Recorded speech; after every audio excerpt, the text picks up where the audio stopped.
Hey guys, this week we're going to talk about how to make money on YouTube. So if you're somebody that is really wanting to build a YouTube channel, maybe you want to live off of your YouTube channel, this video is for you.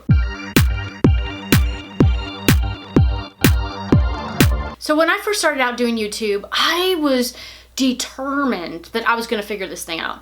I was determined that I was going to make money. I was determined that I was going to grow my YouTube channel. And even though I have grown at a slower rate than other people, I feel I've still had some success. And in fact, I have made more money than some of the larger YouTube channels that I have talked to. And there's a couple of mistakes that people make when they want to figure out how to make money on YouTube. And I'm going to mention some of those at the end of this video. So let's first talk about what works. When I first started out, my inspiration was Sean Cannell. And if you have not seen his YouTube channel, I highly recommend you check him out. He's super popular, tells people how to do videos and do YouTube videos and all of that. And he's very techy. And I'm sure you've probably heard of him. But he actually talked about how he was one of the very first YouTubers that ever made a full-time income with only 20,000 subscribers. And I was really inspired by that and really listened to the things that he did. And I applied those to my own business. And so I want to share some of those things with you. But let's talk about some of the kind of no-brainers. First of all, is Google AdSense. Now, your channel does have to be a certain size before you apply for Google AdSense. You have to have, I think it's 1,000 subscribers and a certain amount of watch time. If you want to get there faster, I highly recommend that you at least spend $30 a month paying to promote some of your YouTube videos in Google AdWords. That's just gonna speed up the process for you. There's no excuse for you to have a tiny little channel with nobody following you and you just trying to do it organically when you can actually just invest a little bit of money to grow your channel. Now, if you are a younger person and maybe you don't qualify to run ads or whatever, then obviously that's a completely different story. But I'm trying to talk to those that are, adults and you can do this and maybe you have a regular job and you can afford that. So I'd highly recommend that. Then with my channel for just Google AdSense, I turned on monetization in 2014. And it wasn't, and I didn't make that much money, to start out. It took me about, I think, 2 years before I actually got a check. I've only made about $3,500 or right around there since I've had my YouTube channel up. So you can see that for me, I have not made a lot of money through AdSense. And I think that that is the norm. And some of these other channels where they say that they've made 6 figures off of Google AdSense when they're smaller, it's just not realistic. So that'll kind of give you a realistic view of really how much money you can expect to make with Google AdSense. And here's the thing with Google AdSense, it changes all the time. They're always changing their policies of what ads are going to show and all of that. But in addition, your CPM goes up and down. And what that means is that you get paid per 1,000 views. Some days, my CPM is at $75. Some days it's at $1 and it goes up and down. So there's no determining factor of, you don't have like a set number you're always going to get paid for. So it's a nice, extra check you get every once in a while, but it's not like this major thing that you're going to be able to live off of, at least, when you're a smaller channel, right? So the next way that I have made money, and probably have made a lot more, last year I made about $8,000 off of affiliate links. And what that is basically anytime I talk about a product or a service that I think is going to help you guys, I'll put an affiliate link in my notes below. Now, I always put a disclaimer so you guys know that it's also an affiliate link. And, I always try to buy stuff from other YouTubers' channels in their notes and that I know are affiliate links because I know that that's a way that I can compensate them for helping me. And if I really think that their information is good, then I'll do that. So I learned from some other YouTubers as well as Sean Cannell about using affiliate links. And there's a couple that I do. One is Amazon. And Amazon's great because if you want to talk about a book or if you want to talk about makeup or you want to talk about anything that Amazon carries, you can put that link in your notes below, right? Camera equipment, all of that. So if somebody clicks on an Amazon link, and let's say they're not interested in whatever you offered. They're, like they go there, they check it out, and they're like, I'm not going to buy it.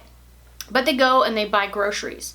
You then get a huge cut of that order. So you basically get paid just to send, when you send somebody to Amazon and they buy something. So that's one reason why I like Amazon. Now, I don't make a ton of money off of Amazon, to be really honest with you. Sometimes it's $3, sometimes it's $50. It just depends. And it's, again, not super consistent.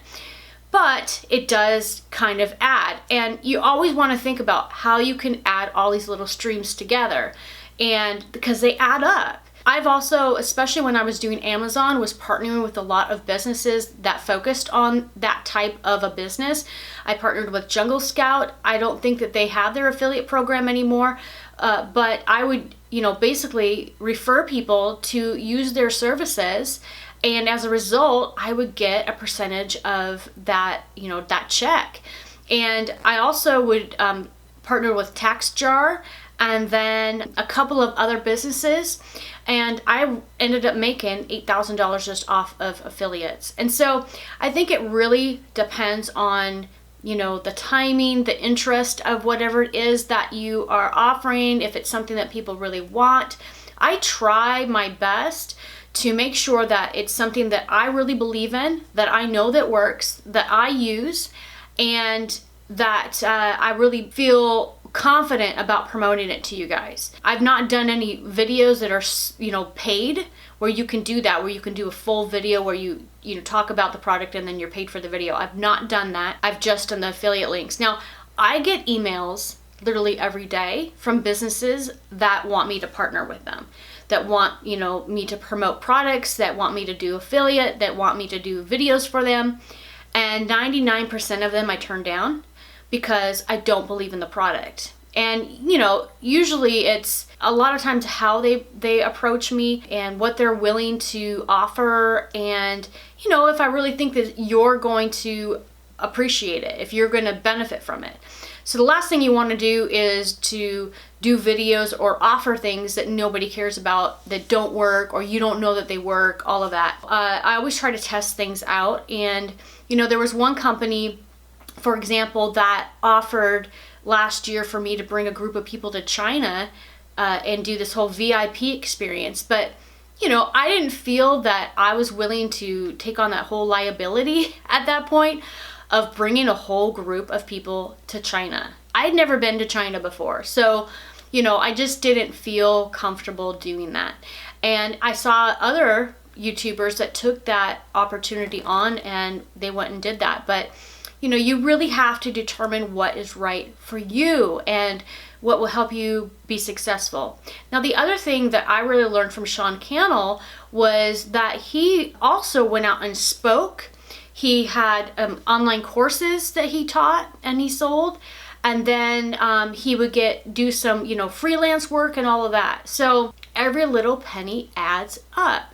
So you just have to focus on adding up all the different streams of income, and then, over time you can actually live off of all of it. And if you do it right, you can actually make a pretty decent income. All told, last year, just from YouTube alone and the things that I was able to produce related to YouTube, the traffic and everything from YouTube, was about $50,000.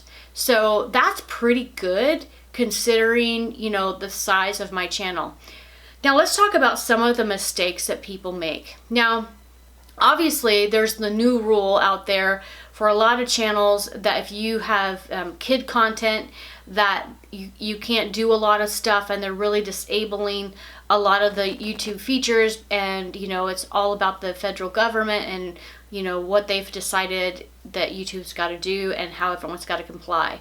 And so a lot of those people are hurt now as far as anything on the platform that they were depending on getting them funds and all of that. I think that in some cases even comments are disabled and all of that. So it's so good to build things out from, behind the scenes, a business on the side, something that you can offer people that isn't, you know, just solely dependent on your YouTube channel. One guy I was talking to, he had, you know, millions of people on his channel, but he said the mistake that he made that he absolutely regrets was that he went in and he provided translation in a couple of different languages.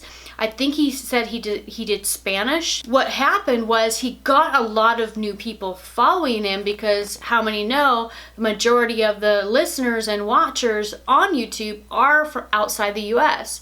But the problem was that he wasn't able to make money off of that audience. And so that really hurt him financially. He would have been making a lot more money had he just focused on the US, and he actually said that he regretted that. I would say don't be so eager to grow your channel that you compromise who you attract to your channel. And the other thing is that as you begin to think about ways that you can monetize and all of that kind of stuff, it's really great to think about what you want to achieve long term.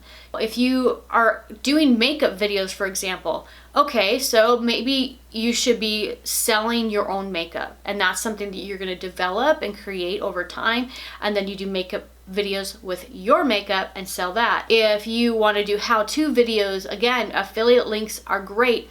Eventually, you know, like I do, you know, the online courses and stuff, I think eventually I want to have my own store as well, and I'm trying to figure out, you know, different products I can do in that. My audience now is mostly women, where it used to be mostly men, and I think the guys are really interested in Amazon, and the women tend to be more interested in just, you know, the long-term building a business online and maybe in coaching and all of that. And so I'm definitely thinking about ways that I can create some sort of a store to supplement my business as well. So, you know, Amazon has a kind of an influencer program you can be a part of, and I am a part of that. But again, like, you can go in and basically put products in, and then they'll show underneath your YouTube videos. I just haven't found stuff that I necessarily wanted to promote to you guys, you know, in that capacity yet. So there's so many different ways that I could do that. And yeah, so hopefully guys, this kind of gives you an idea, a realistic idea of how much money you can make on YouTube and how it really is in your control. And remember that when you're building a YouTube channel, it costs a lot of money. It costs money for lighting, it costs money for the camera, it costs money for a computer and software to edit. And, you know, a lot of times you're spending all this money, and even though you are getting some money back, you end up, you know, breaking even. And so it's even more important to think outside of the box and how you can, you know, take things to the next level of selling things. And, you know, the fact is we don't have control over how big our channel gets to be. We don't get to decide, right? So from that perspective, it is so important to think about how you can produce income for yourself, multiple streams of income that you can apply to your business, and not just rely on YouTube and rely on the, like, thinking that you're going to somehow have thousands of people that are going to want to buy a mug from you.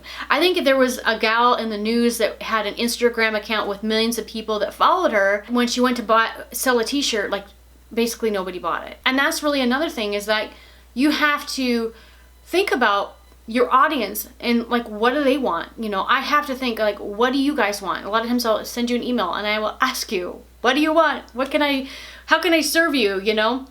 And that's just the smartest thing to do, because it is really hard to mind read and figure out what people want. And I haven't done, you know, any Thrive t-shirts or hats or anything, because I've heard that doesn't have a whole lot of ROI on it. And at this point, I don't think that people are so extremely passionate about my organization that they're gonna wear, you know, Thrive clothing yet, right? Maybe one day. So, you know, it's all a process and testing and learning and continuing to work on it. Because even now, when I made money off of a lot of different affiliates, a lot of those have shut down now. So now I have to go back and figure out new affiliates and new things that I can offer and update my videos. So that's the tricky thing as well. So hopefully this helps you guys to really envision how you can build your YouTube channel and really create some income for you and build a business. Now, if you are interested in building a business online and you need some help, I launched a membership program. You can go to my website and check it out. I'm going to link it down below. Currently have a Black Friday special on that has gone out to everyone on my email list. So thank you guys for subscribing to my YouTube channel, and we'll see you next week.